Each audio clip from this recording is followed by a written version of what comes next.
Welcome to episode 15 of the Poker Face podcast. Hometown Hero. In Hometown Hero, we're introduced to Russ Waddell, a fading baseball star with a disappointing fastball. When a young upstart threatens to expose a match-fixing scandal, Waddell finds his split finger can split a skull, but can Charlie expose the killer pitch? Or will the rocket misfire one more time?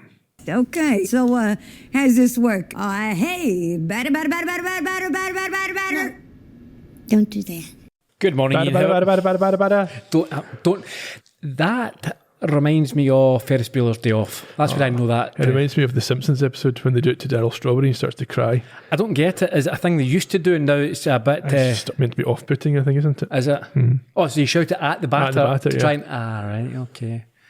Yeah, no, all I know is a sawing batter from as Cameron is plucking his cheek. Right.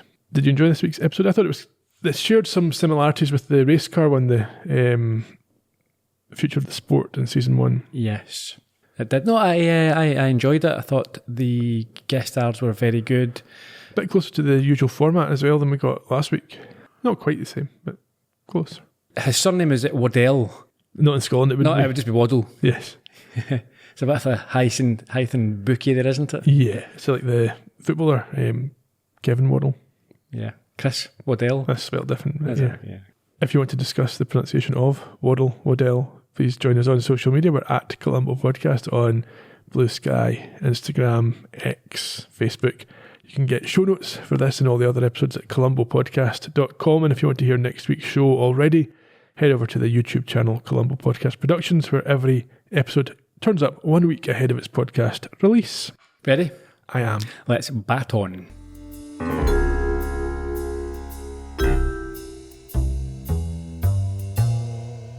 Not like that one. I'm going to probably... You'll be cringing at a lot of the baseball questions or terms I've noted down here, because I know nothing about the sport really other than... What do I know? More of a rounders man. Babe Ruth. You've heard of Babe Ruth? I've heard of Mickey Mantle. Okay. I've heard of Lou Gehrig because of the Goonies. I had to look him up. And the disease. Yeah, that's... Yeah. I know there was a scandal back in the day. Which one? The match fixing. Black Sox. Yeah. I think that was one of the... that was over 100 years ago now. Lucky Luciano, I don't know. No, maybe not. Maybe the other Cohen, I don't know.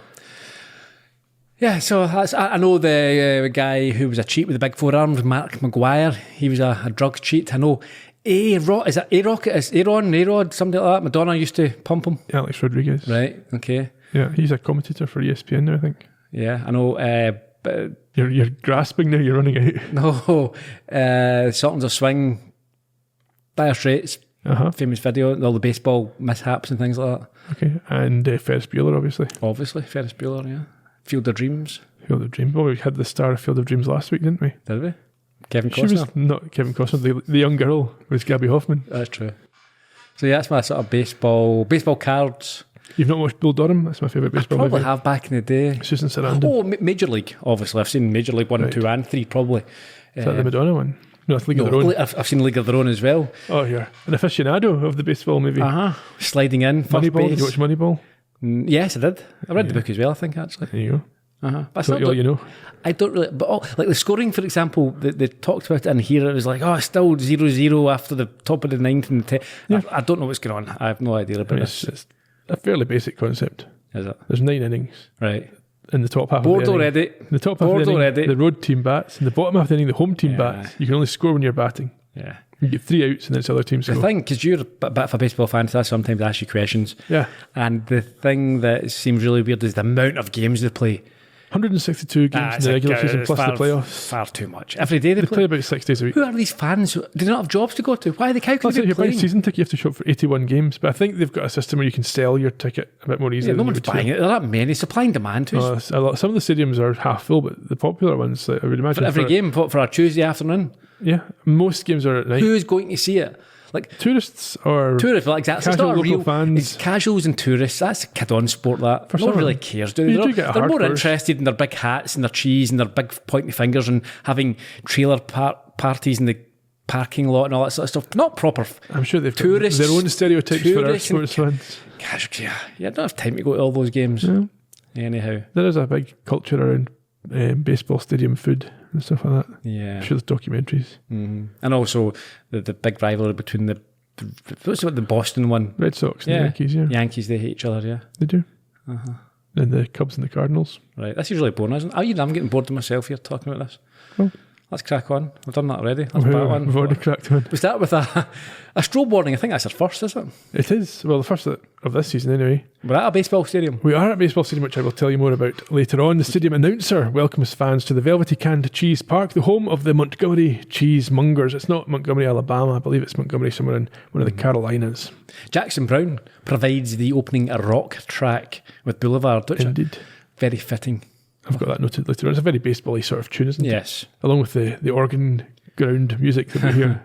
As we see the crowd enter a local minor league baseball stadium. Yes. And these people, they're very invested in their sponsor.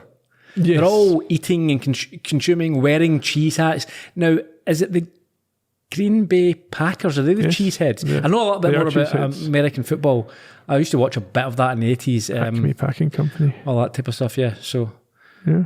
some of these sports teams seem to really enjoy their Cheese. dairy products, yeah.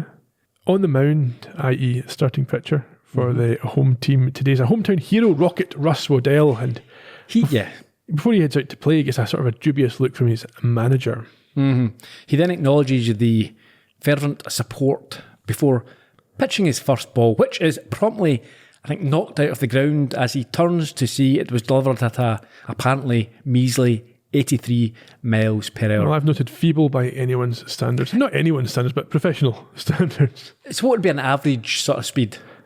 You're not going to succeed in the major leagues with the fastball under 95 unless you're very accurate. Okay. And you're definitely not under 90. And So there are pitches that are slower, but that's deliberate. Yes, to a strip slow people ball. off. Yeah. Or Change up. Yeah. Yeah. And what is is there like a sort of record? The guy who's known as the fastest ever, what would that be? So it's very rare to get pitches over 100. There's Is it? very few guys who'll pitch over 100 miles an hour. So We'll come to that. you say you have to be at least 90? Yeah, that's your Between 90 and 95 to 100? 98 Okay. basically is where it sits for most. But so most people that are sort of around about that, but very few over 100, a few miles per hour Almost more. none go over 100 because you probably turn your shoulder up doing that. You can't do it repeatedly. Right, okay. There are some. The Cubs' current closer throws 101, 102, Daniel Palencia. And there's a few other for now. And it could well be that he ends up blowing out his elbow or something. But there is I think there's a trend. Like if you're looking at it on like a 10-yearly basis, it maybe trends up a mile or two. Stop. Common. Yeah, stop. Which is a point I'm for this disappointed. episode. I'm annoyed that I asked that question. Well, it's relevant to the episode because the 100 mile an hour thing comes up. We'll get to that later. His second effort fares no better. I think that's 79 miles. Despite the support of a couple of apparent super fans. Yeah, well, there's boos from the crowd, but yeah, there's a couple who are trying to keep his pecker up. Indeed. We cut to the end of the game. We're inside the changing room as the team enter and make their feelings known on their 29th straight loss, and they're even worse than the bad news bears. One of the despondent players frustratedly claims that they are never going to win again and he will never get laid again. I quite liked as well the mascot was mimicking, like sort of miming behind them. Yes. Asking for a punch, mind you, I think. He shows up a few times, yeah. Yeah. So a despondent Russ, he stares at the floor, but does confirm that he will be drowning his sorrows with some of his teammates, a few of the guys later on. He lets them go first and remains alone, feeling sorry for himself until Lucille, I think she's the office manager. Owner. Is she? Yeah. Well, I think we find out later she's the granddaughter of the She's founder. inherited the team, yeah. Right. Okay, I thought she was like the general. No, it's her team. Okay. You can see that he's got ice packs on his shoulder and elbow, which is fairly common practice. I would have thought it's not a specific injury or anything, that's just how they handle these things. Yeah, keep the sort of inflammation down, I'd imagine, after that. She's brought him some soup. And she tells him he's part of the family and will always have a home at the Velvety Canned Cheese Park. And in fact, he can be the new head groundskeeper the following season. This is quite confusing initially to the Rocket. Yes, because he hadn't heard the news, which is now delivered by Skip, who is the coach or manager. Yeah, he's been let go. It's time. Time's up. He's told it's time. Yeah, he says if that's it, I'm done. He's told, yep, that's your time. So he joins 4 of the guys. I think it's Lou, Goose, Carol and Hunter at the local bar. That's the guys from Top Gun. Yes, which is adorned with memorabilia of the team and clippings including stories of Russ and his 100 miles per hour pitch and the potential that he clearly had early in his career. Yeah, I mean, that would have been very unusual for someone to come out and be in 2005. I think the date in the draft story, although the draft story is quite funny if you pause and read that, it seems AI generated. It might just be written by a very simple person. It doesn't even mention the team that's drafted him. Right, okay. He just repeats. Yeah. But anyway, this 2005 report calls him the 100 mile per hour kid and says he's potentially the best pitching prospect since Rocket Roger Clemens. I mean, I think this is the sort of first indication of the theme of this episode about lost potential. Yeah. Roger Clemens was a very successful starting pitcher. He's not in the Hall of Fame because he's caught up in the whole PED scandal. Yeah, no more baseball chat. Unless the whole really episode's about baseball. Yeah, but I don't want to hear any more trivia unless I ask about it or it is really relevant to the episode. It's not really relevant to the episode, Ian. I don't care what you're trying to insinuate here. So, yeah, he lets his buddies know that he's getting one more start and disagrees that he still has the throw in his arm as he accepts that his time's up. He's being put out to pasture. I mean, I think you have to accept that. You must have known. It can't be coming as a shock for these guys at this stage in their career in this position. No, he must know. He knows what's expected. At this point, a fan comes over. Yeah, with some free shots. But the gift is somewhat tarnished. Yes, he has decided that he owes them because he won $200 betting on them to lose back-to-back games. However, this does give Russ an idea. Vegas odds of us losing our next 5 games is 22 to 1. So, if our so-called fans could make money off how bad we are, why can't we? Isn't players gambling on games illegal? it's more than illegal, Goose. It's sacrilege. And if anybody even heard that we were discussing this, forget the show. We'd all be banned for life. Lou, you're a 32-year-old Bush League catcher with a career batting average of 220. I hate to break it to you, but you ain't making the show. Neither are you. I know. None of us are. I mean, we can't beat time. So what do? Okay, we got 5 games between now and my last start, right? If someone was to bet a parlay on us losing all 5 games, for any dollar they put in, that someone would get 22 back.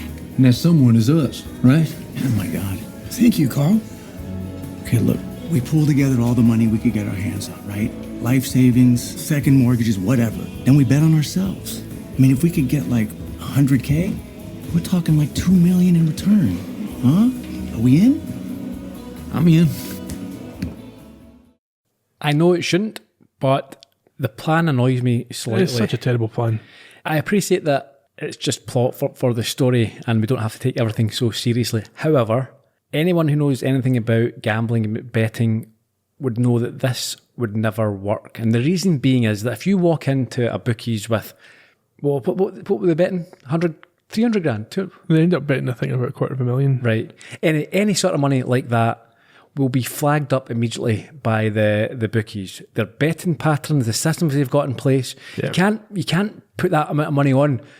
They know how much is normally placed, and especially for that type of bet where there are people who can control it, it would just so, within seconds, it would be getting watched, their accounts would be getting traced. You cannot get away with that at that level, putting that size of bet on. Not to mention you wouldn't get those odds on a team that's lost 29 straight, losing another 5. No. In fact, you probably wouldn't be offered any odds on that. And it would just, that you'd put on like $1,000 and that would change the odds dramatically. That even that small bet. Yeah. So when you walk in with that, they're just saying, go away, we're not accepting it. Or they would accept it and then the FBI would be called and they would be immediately pulled up. Anyway, we'll leave that aside. I should mention at this point that even the sceptical Lou is brought around by the end of the conversation. He's going to sell his camper and put in 15 to 20 grand. This is insane. Not just him, but all of them to put in their entire life savings and mortgage their homes to bet money on an idea that a guy just had in the bar while they're drinking shots. Well, so the best ideas sometimes come there. We then have a montage of the next few games and see the increasingly uncomfortable Gilda commentate on the apparent horrible results. We didn't really mention her, but so she's up. She's quite She's quite funny. She's quite amusing. She's up in the commentators, the announcers booth.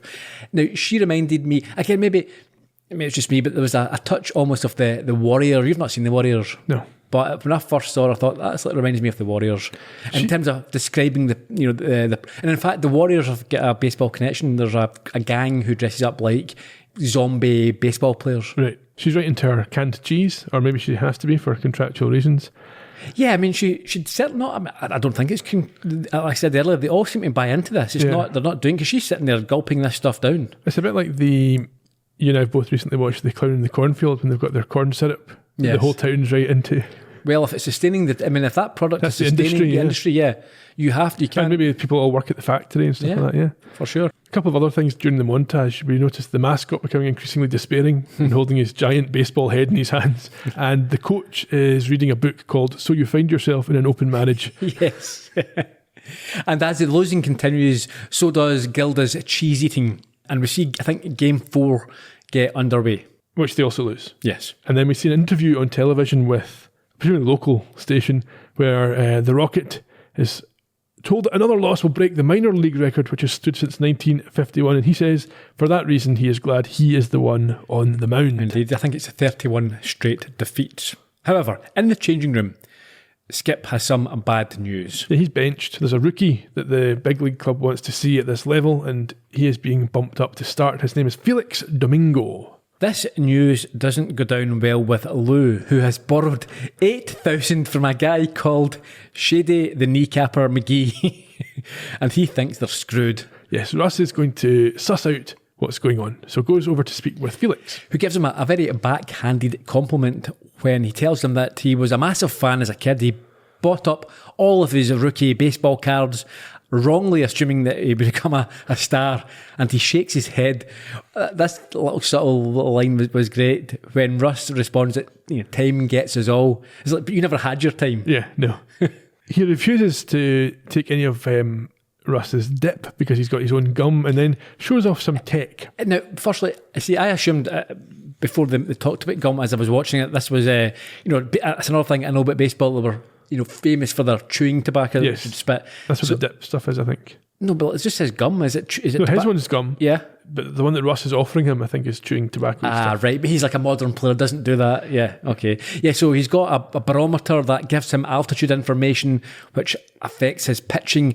And he said he's going to head out to checking the weather conditions. So he's a modern player. He's using technology. He's being very professional. He's doing everything to make sure that... The implication here, obviously it's abbreviated for the circumstances of the show, is that he knows what he's doing. He's going to be good. Yes. So in the corridor, Russ attempts to play down what he's found out, but does tell him that they need to do something. Although he doesn't want to hurt Felix, the youngster, as Carol immediately suggests. Yes, he says to get a shot to his elbow. Goose, though, has an idea and tells them all to trust him. And at this point, we hear that Carol is not very good at maths. No, but he is quite excited about the calculations. And he notes that there's a 5% cut going to a front man who's obviously placed the bet for them, but he can't quite figure out what his share of the rest is going to be. The diamond, did people call it that? Is that on the diamond? Would you say that? Yeah. So as they head on to the diamond, there you go, I sound as if I know what I'm talking about. Not really. Okay. Gilda is now using the PA to ask questions about the possible side effects of her canned cheese consumption, which grow increasingly concerning as the game progresses. Yes. Goose now sidles up to Rocket and explains what he's done. What has he done? He's spiked Felix's gum with acid, which upsets Rocket, who recounts the apparently true tale of Doc Ellis. Apparently not true.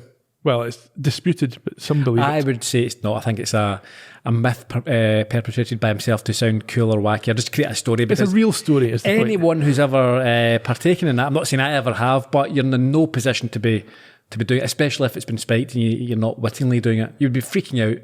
No one is getting spiked with acid and just, it's not happening. Yeah. Anyway, the point is that the Doc Ellis story wasn't just made up for this. It wasn't made up. It's an actual story. Yeah.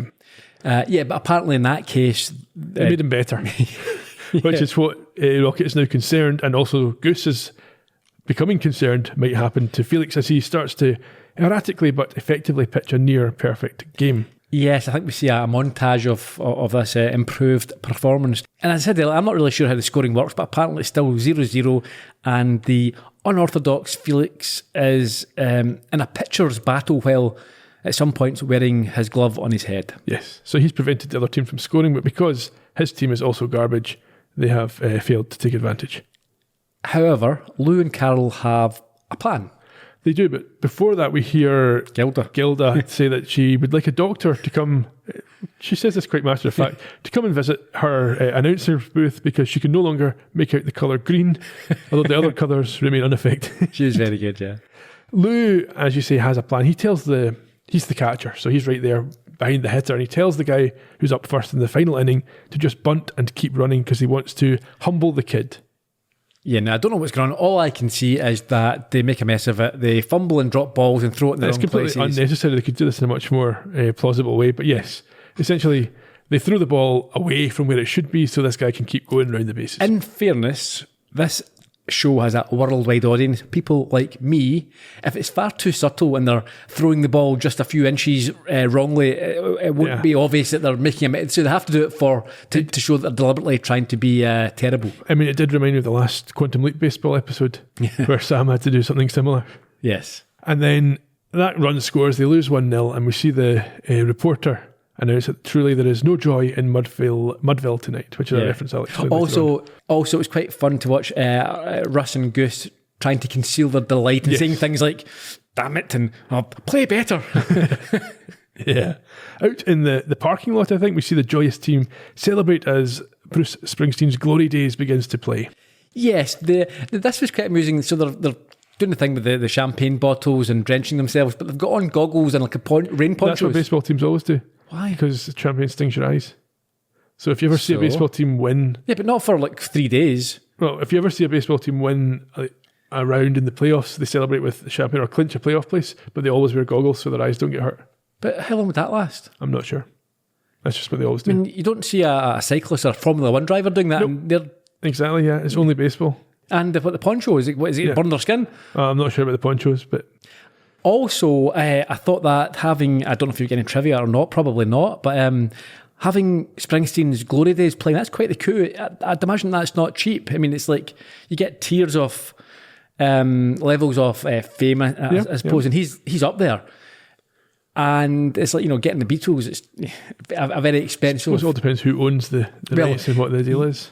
I mean, famously, he sold his back catalogue just the last couple of years, so maybe they're sweating their asset. It could be. However, the partying comes to a shuddering halt for Russ when he asks Goose to confirm that he get rid of the spiked gum. And when he doesn't get the response he hoped for, he has to head back to the changing rooms. He does, and we see him kind of scrambling around looking for this gum, but without success. And he is startled when the lights are switched on, and he finds himself face to face with the young rookie. Is this what you used? Used? You and your buddies, you try to spike my gum to get me out of the game? What? Why would we do that? Because you wanted to throw it. We're like the worst team in minor league history. Even if we were going to throw the game, how would you even tell? Because your buddy, Carl, tried doing a little math in my notebook between innings. Trying to figure out how to split up $3,136,018 5 ways. You're in it. He wrote down your names. God damn it, Carl. Shit. And he got the math wrong. Okay, we can make this right. What's it going to take? Out on the mound today, I went to some place. A place I've only dreamed of. Where God's face speaks from the crystalline waters in his angels manifest in monkey form. What the hell are you talking about, Felix? I'm done with baseball. Yeah, I want to move to Belize and find God and take drugs. After you give me the $3 million you won on today's game. Oh, come on, man. That's our life savings you're talking about. Some of these guys got families. Look, why don't we give you half? You could go to Belize and we'll call it a day. Either you give me the entire $3 million to keep me quiet, or I bring the evidence to the cops and you lose it all anyway. That was a perfectly fair offer that he's turned down there. You think?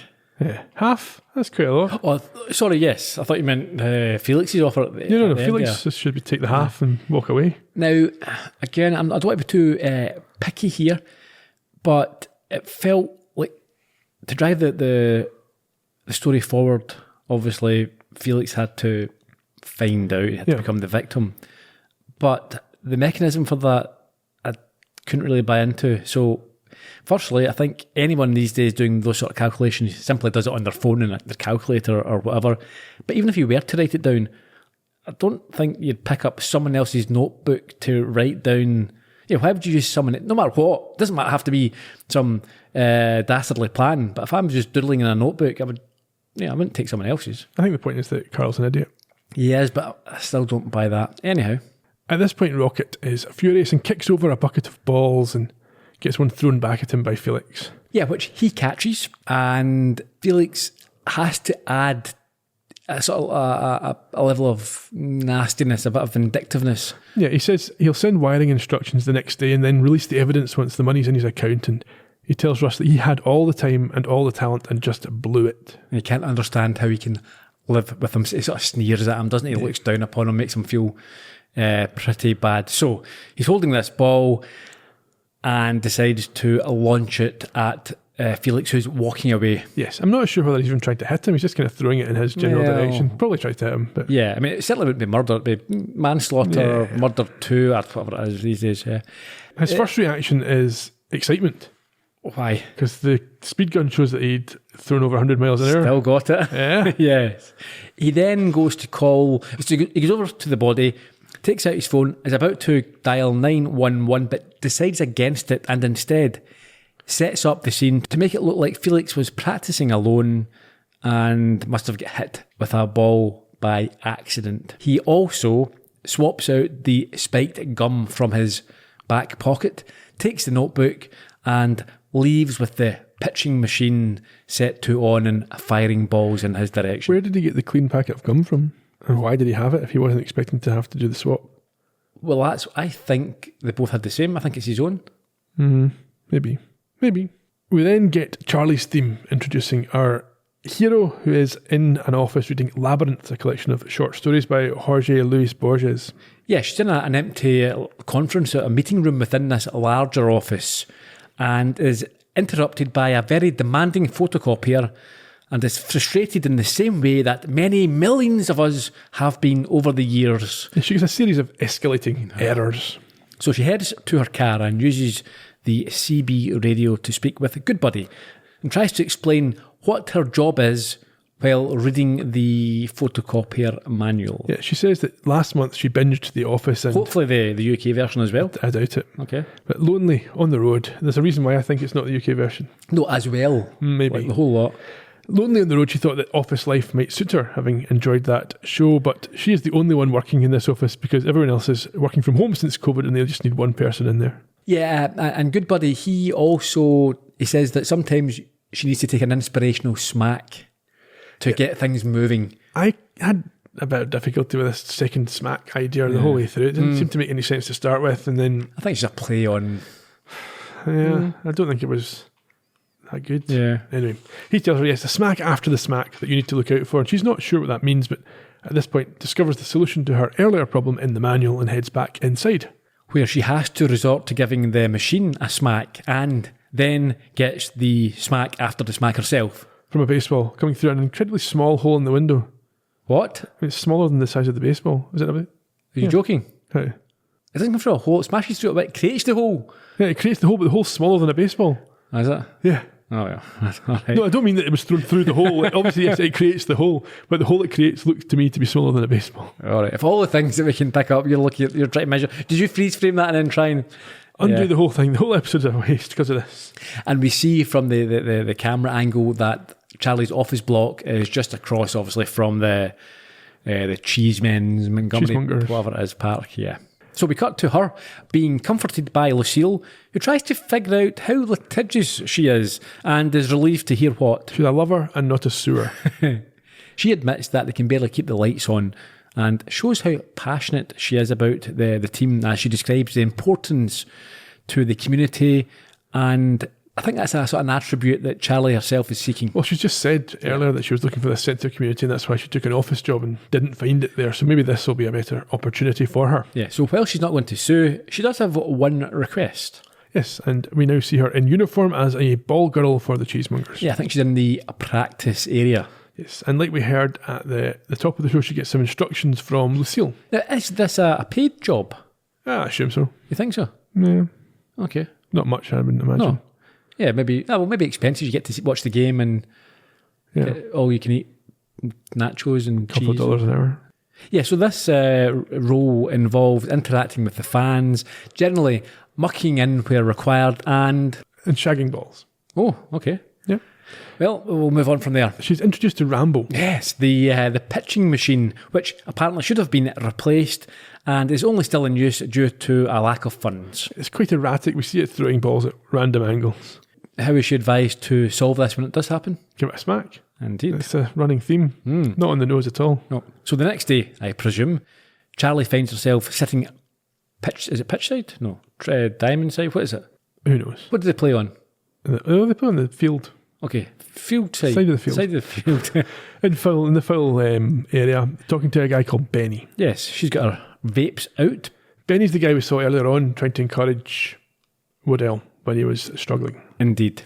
She refers to the Rocket as Mr. Baseball, and he fills her in that Russ was a top prospect, first round draft pick, and the greatest athlete the town has ever produced. Not only that, but what? One of only 3 citizens of the town with a Wikipedia entry.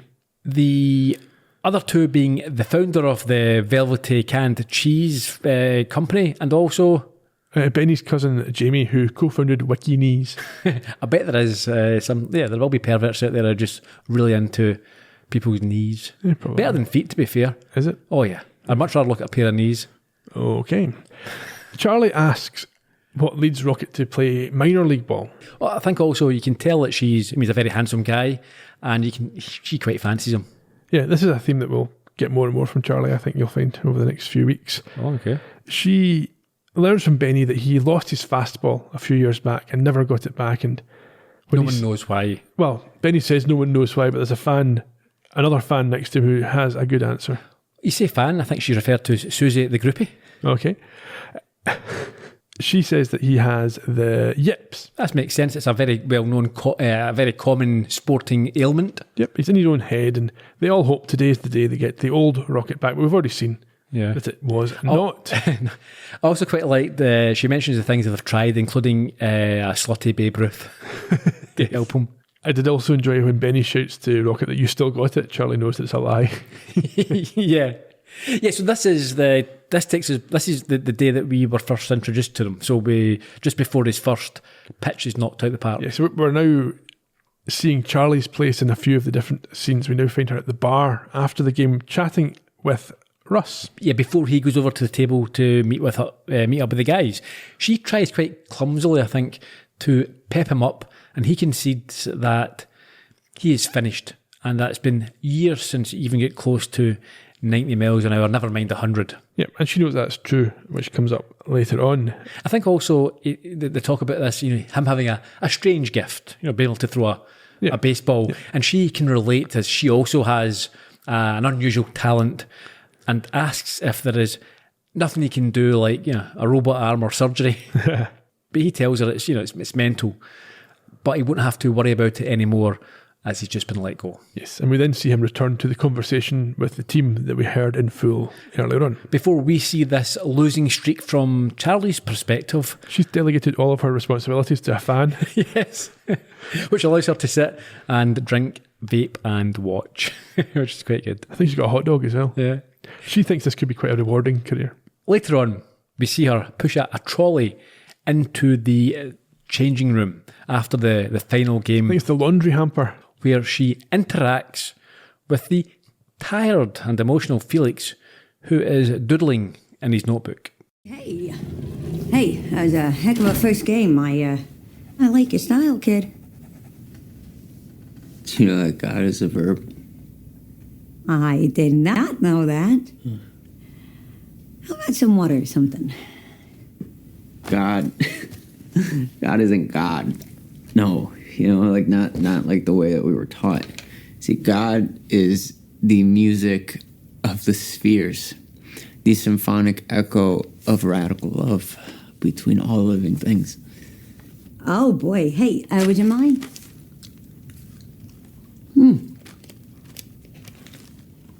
Oh, you know what I should do is get your autograph? Because the way you were throwing out there today. Oh, boy, yeah. You're headed for the big leagues. I'm quitting the game. Huh? Because none of this matters.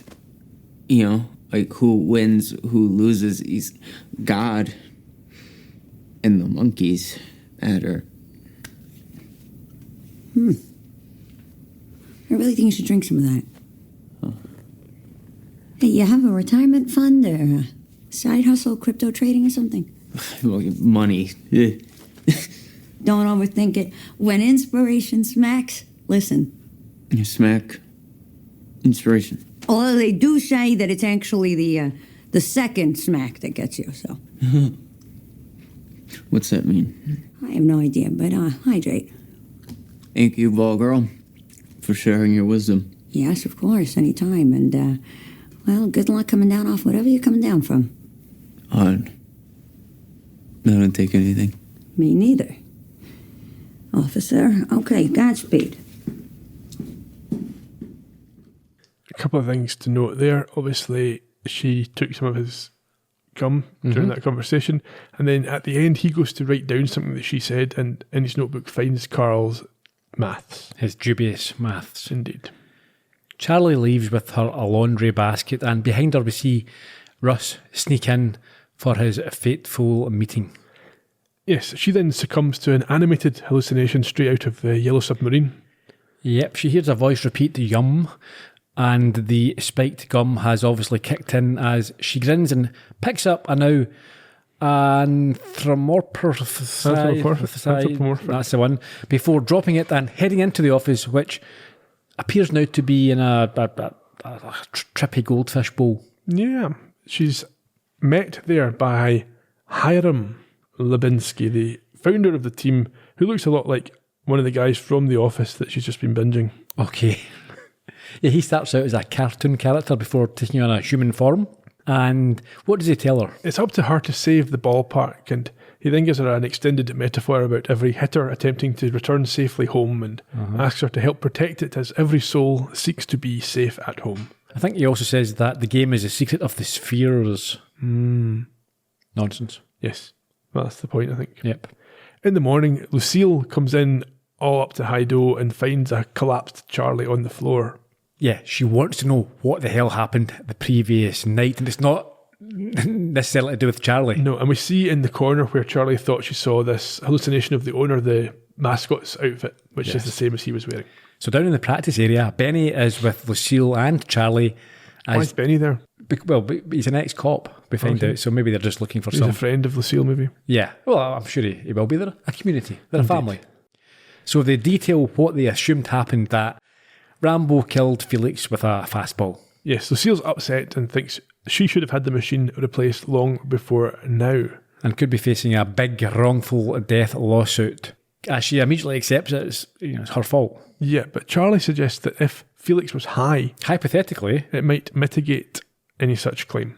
And goes on to mention that she thinks his gum was laced, was spiked. Yes, which Benny, as you say, a retired cop, he thinks could be proven very easily with a simple reagent test. Of course, Russ swapped out the gum, and a little later in the changing room, Benny has received the results from the cops, which reveals it to be negative. Yes, and Lucille at this point doesn't want to get involved with smearing Felix's reputation when he's just died. Because of her, she assumes. Yeah. However, Charlie insists something is amiss, and so she heads to Skip's office, where he admits he saw Felix was higher than a fly in Willie Nelson's wall, but he doesn't judge, or he's trying not to as he covers up his marriage advice book. Yes. We then see on the television a report of Felix's death and then a report on the big bookie success. Yeah, some lucky fans winning by betting on.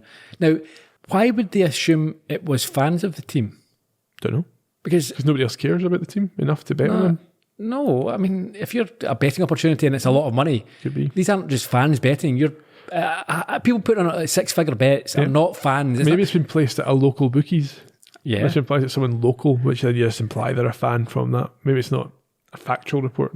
Anyway, this sets off a marble for Charlie. Of course it does. Back in the locker room, she has a chat with Carl. And asks if anyone had in for Felix, as she believes his gun was spiked. He nervously asks why anyone would have it in for a new guy. And as he speaks, she notices the now solid gold teeth he is sporting and calls utterly absurd, and calls BS in him receiving an inheritance and then next winning it in a pub quiz. I liked her answer to that. She said, I don't even need my powers to tell you that one's... It's because he's an idiot. Again, this is where we have to just accept that the show is not trying to be realistic or serious, because... Nobody would do this. No. And we see another example of in a second. He intimidates her slightly by standing up with his bat in his hand and insists that he's just a regular minor league ball player. But innocent men. He then concedes that they did spike the gum, but only as a means of getting him out of the game. They weren't trying to hurt him in any way, so he's not concerned about him dying because he knows that's nothing to do with him. No, the whole thing is an accident, he says. And at this point, one of the other players comes in with a massive fur coat and a new gold ring. Well, he's looking like a 70s style pimp, isn't he, here? He very much is. And Charlie works out in that moment why they wanted Felix out of the game. Back in the bar, Charlie explains what she's thinking to Benny, who points out that they would need a search warrant to check all the guys' bank accounts, and they don't have enough evidence at this point to get one. She asks about the autopsy, and quite coincidentally, Benny receives it immediately from a friend. Yes. An old partner who's still on the force. And it's a report that Charlie picks up on saying that Felix was killed by a ball travelling over 100 miles an hour. Now, I want to know, first of all, how did they calculate that without enough information to do so? And secondly, why would they try to calculate that? Okay, I can answer your first question. Okay. They're assuming that it was the machine and they know the distance. Well, that's assuming he fell where he was hit and didn't stumble forward, or... I think, no, they know where it came from and know where it landed, so they can work that out. But your other point is correct. Why would I suppose generally you wouldn't... Okay, so if someone get hit with a hammer or a baseball bat in an attack, the report would... The autopsy would just say, cause of death. Even if you get hit by a car, they're not going to tell you how fast the car was going. But because they know it was this machine... Maybe they could work it out. Is it the coroner's job to do that, though? Sure, that's a police thing. Don't know if you have as much. If they can work it out, they've got information to maybe be very... Yeah, anyhow. Benny and Charlie, however, agree that 100 miles an hour is beyond Rambo's capabilities.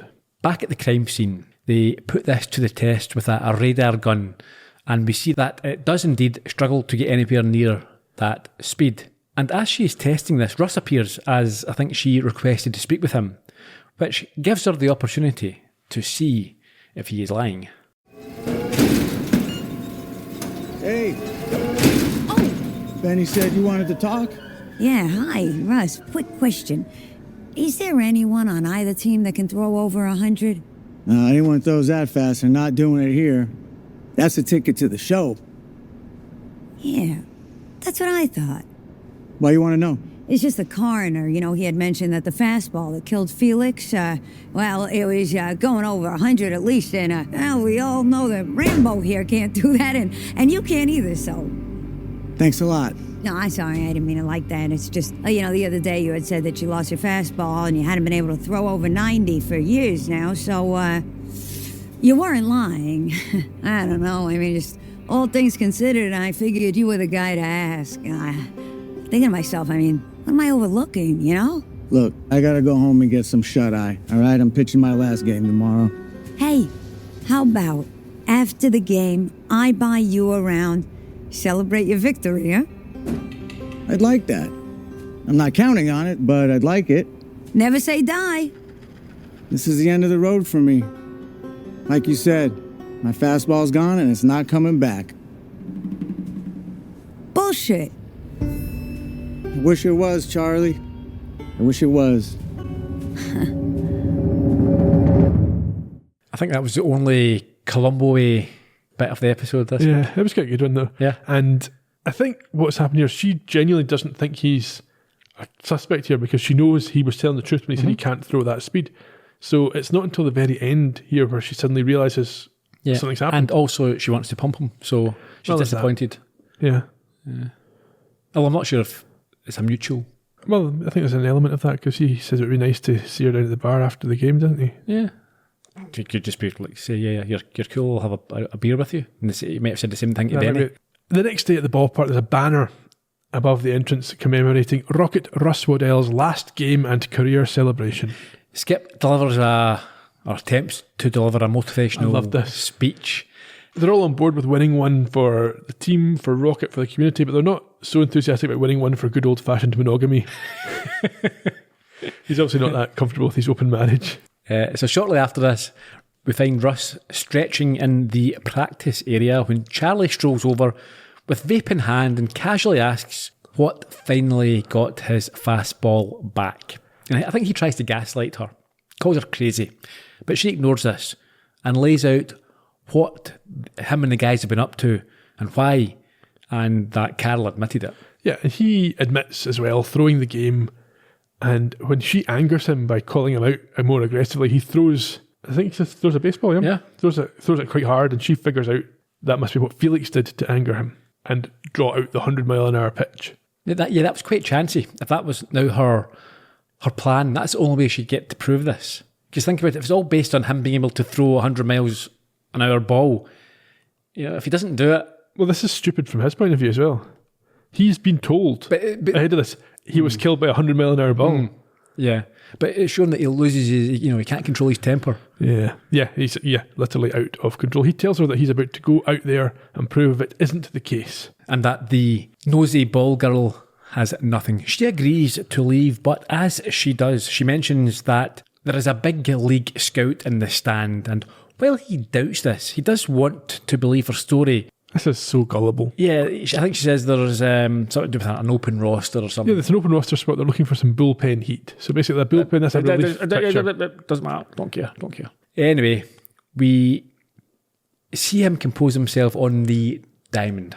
On the Well, the mound is the bit he pitches from. Yeah, but he's still the mound's on a diamond, isn't it? The mound's in the diamond. Yeah. So he's in the diamond, on a diamond, in the mound.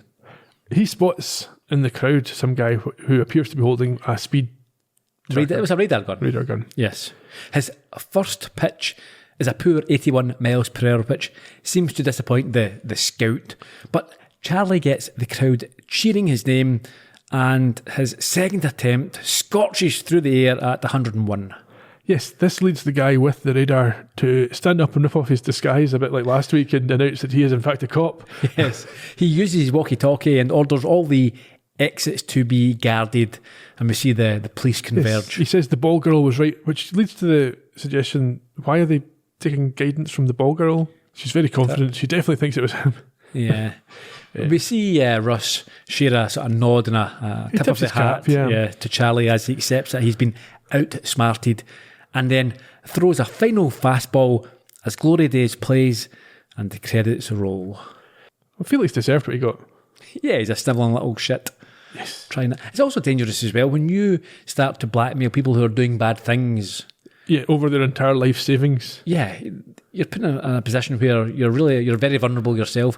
It's the people who blackmail murderers are, it's crazy. Whoa. Yeah, so we talked about it a little bit during the episode, but that's not a murder. No, it's not. Maybe you a manslaughter. Quite easily say it was an accident. There's no proof that you deliberately, even if it was deliberate, to try and do that, it would be and you'd think really difficult. He may well have earned enough money to keep himself out of prison as well. To be that accurate and get that speed, you'd have to get the guy to stand there still, Yeah. But then I suppose their match fixing is going to be caught. Yeah. Probably. So maybe he doesn't have enough money for a good lawyer. Any other thoughts before we move on? Nope. Okay, some interesting people involved in this week's episode. The director was John Dahl, no relation to Roald or Sophie. Okay. He's an established director, obviously, with a screen career spanning 40 years so far. John Dahl Thomas? Not John Dahl Thomason either. Okay. He directed a number of music videos for Kool and the Gang in the 80s, and then worked on feature films, many of which you'll have heard of, including Kill Me Again, Red Rock West, Rounders, and Joyride. On television, he's directed episodes of shows like Breaking Bad, Outlander, and Yellowstone, amongst many more. The writer of the episode was a guy called Tony Toast, or Tost. He's another newcomer to the show this season. He's an award-winning poet, and I can leverage in a little Columbo connection here by pointing out he wrote a book about Johnny Cash's American recordings in 2011. Okay. In terms of screen work, he wrote and directed the 2023 film Americana, starring Sydney Sweeney, and contributed episodes to Longmire, Damnation, and The Terror. He's listed as an executive producer for all the episodes of season 2 so far. The cast: Russ Waddell was played by Simon Rex. He's appeared in shows like Jack and Jill and What I Like About You, as well as a few of the scary movie films and Tony Tost's Americana. But I understand you know him from something else. I looked at his, as you do, look at his trivia. Yeah. And it says, Remembered. one part of trivia was when he was 18, he was briefly in the adult entertainment industry. And I thought, oh, right, okay. That's a little bit of a underplaying, because he was in it in 1996 and in 2000, as far as I can see. In 1996, he was in Young, Hard and Solo 3 and Young, Hard and Solo 2. And then in the 2000s, he was in Hot Sessions 11 and Hot Sessions 12. So I have no idea what Hot Sessions is, but I'll just read out one of the reviews from someone who's obviously a fan. Like all of Brad Posey's Club 1821 movies, this one is excellent. Hot Sessions 11 gives the viewer a front row seat at actual nude photo sessions with some super hot 18 to 21-year-old guys. Many professional photographers have credited Brad Posey's Hot Sessions series with providing their training in how to photograph young men. I mean, if you want to photograph young men, this is who you need to go and see. Simon Rex may be the most famous model to have come from Club 1821, but there are plenty of other Posey discoveries who are just as hot. Definitely worth checking out. The viewer will note that the 19-year-old, not yet famous Simon Rex is completely casual and comfortable working nude with the photographer or videographer Brad Posey.